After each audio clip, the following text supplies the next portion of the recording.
পাঁচ প্রকারের মহিলা যারা নামাজ পড়েও জাহান্নামে যাবে, রোজা রাখলেও জাহান্নামে যাবে, হজ করলেও জাহান্নামে যাবে, হাজার হাজার টাকা দান সদকা করলেও কোথায় যাবে? জাহান্নামে যাবে। আশ্চর্য কথা, এতগুলো ভালো কাজ করার পরে একটা মেয়ে, একটা মা, একটা বোন, একটা স্ত্রী কেন জাহান্নামে? আমাদেরকে জেনে রাখার দরকার যে পাঁচ প্রকারের মহিলা নামাজ পড়েও, হজ করেও, জাকাত দিয়েও, দান সদকা করেও, ভালো কাজ করেও, এমনকি তাহাজ্জুদ নামাজ পড়েও ওই মহিলা জাহান্নামে যাবে যদি মহিলার মধ্যে পাঁচটা বদ অভ্যাস থাকে। কয়টা বদ অভ্যাস? পাঁচটি বদ অভ্যাস যদি মহিলার মধ্যে থাকে, যত নেক আমল করুক না কেন মহিলা কোথায় যাবে? জাহান্নামে যাবে। বিশেষ করে আমার মা বোনদের এই কথাগুলো বিশেষ করে খেয়াল করার দরকার যে পাঁচটি বদ অভ্যাস যেন আমার মধ্যে না থাকে। মুসলিম শরীফের বর্ণনা। আল্লাহর নবীজি সাহাবায়ে কেরামকে লক্ষ্য করে বললেন, ও সাহাবীরা,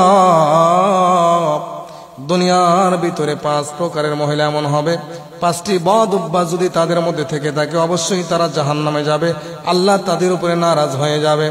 সাহাবায়ে কেরাম জিজ্ঞাসা করলেন, ইয়া রাসূলুল্লাহ, ইয়া হাবিবাল্লাহ, নবী আমার, কি এমন পাঁচটি বদ অভ্যাস যেই পাঁচটি বদ অভ্যাস থাকলে নামাজ পড়েও সব নেক আমল করেও জাহান্নামে যাওয়া লাগবে?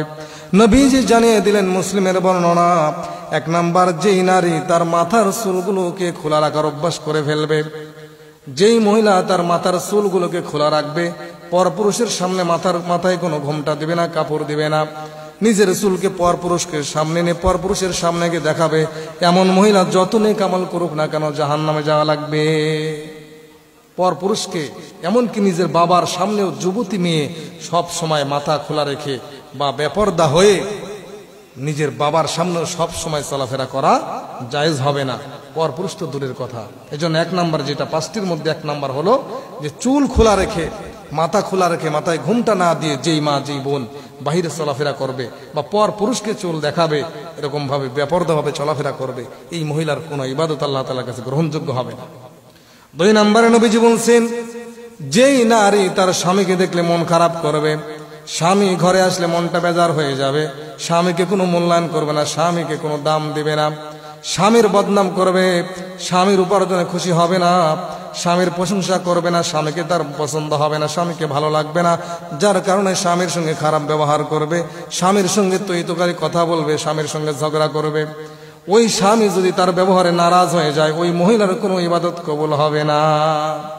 তিন নম্বরে নবীজি বললেন, যেই নারী তার স্বামীর সাথে মিথ্যা কথা বলবে, স্বামীর অজান্তে বাইরে চলে যাবে, স্বামীর অজান্তে অনেক কিছু করে ফেলবে, স্বামী যদি জিজ্ঞাসা করে তুমি কি বাইরে গিয়েছিলে, বলবে না, যাই নাই।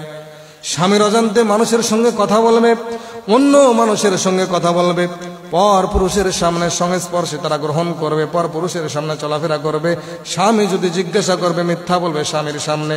এই তিন নম্বর গুণ, স্বামীর সঙ্গে মিথ্যা বলার কারণে ওই মহিলা সব আমল করার পরও জাহান্নামে যাওয়া লাগবে। চার নম্বরে নবীজি বলছেন, যেই নারী তার স্বামীর উপার্জনে খুশি হবে না, স্বামী যা উপার্জন করবে তার উপরে খুশি হবে না, বেজার হবে, ওই নারীর ব্যবহারে যদি স্বামী নারাজ হয়ে যায়, বেজার হয়ে যায়, নামাজ কালাম যতই পড়বে না কেন ওই নারীকে জাহান্নামে যাওয়া লাগবে। পাঁচ নম্বরে নবীজি বলেন, পাঁচ নম্বর, যেই নারী তার স্বামীকে কথায় কথায় সন্দেহ করবে, স্বামী কোথাও গেলে সন্দেহ করবে, স্বামী যদি একটু দেরিতে রাত্রে বাড়িতে আসে সন্দেহ করবে, স্বামী যদি মোবাইলে কথা বলে ওই স্ত্রী সন্দেহ করবে, স্বামীকে যেই মহিলা সন্দেহ করবে, এই সন্দেহ করার কারণে যদি ওই মহিলার উপরে স্বামীটা নারাজ হয়ে যায়, বেজার হয়ে যায়, নবীজি বলছেন ওই স্ত্রী যত আমল করবে না কেন অবশ্যই আল্লাহ তাকে জাহান্নামে দিবে।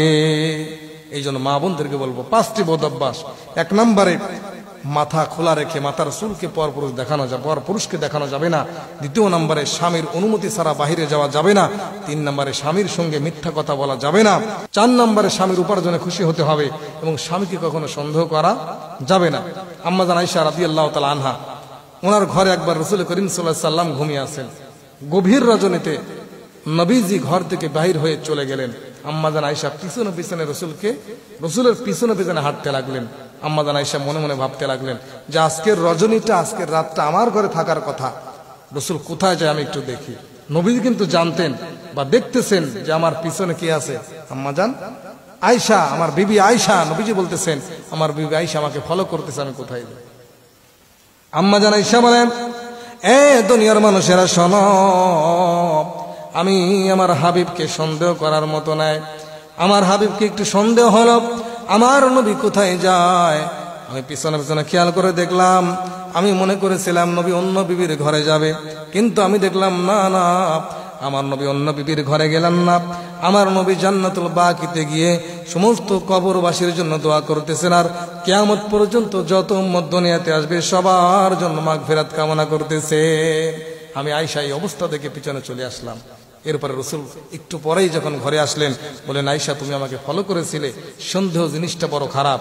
যেই স্বামীকে স্ত্রী যত বেশি সন্দেহ করবে ওই সংসারে কখনো শান্তি আসতে পারে না। এই জন্য আমি মা বোনদেরকে বলবো, অবশ্যই এই 5টি বদ অভ্যাস আপনাকে ত্যাগ করতে হবে। যদি ত্যাগ করতে না পারেন, আপনি যত নেক আমল করেন না কেন, আল্লাহর কাছে কোনোটা গ্রহণযোগ্য হবে না। আল্লাহ তাআলা আমাদের সকল মা বোনদেরকে এই 5টি বদ অভ্যাস থেকে বেঁচে থাকার মতো তৌফিক আল্লাহ তাআলা দান করুন।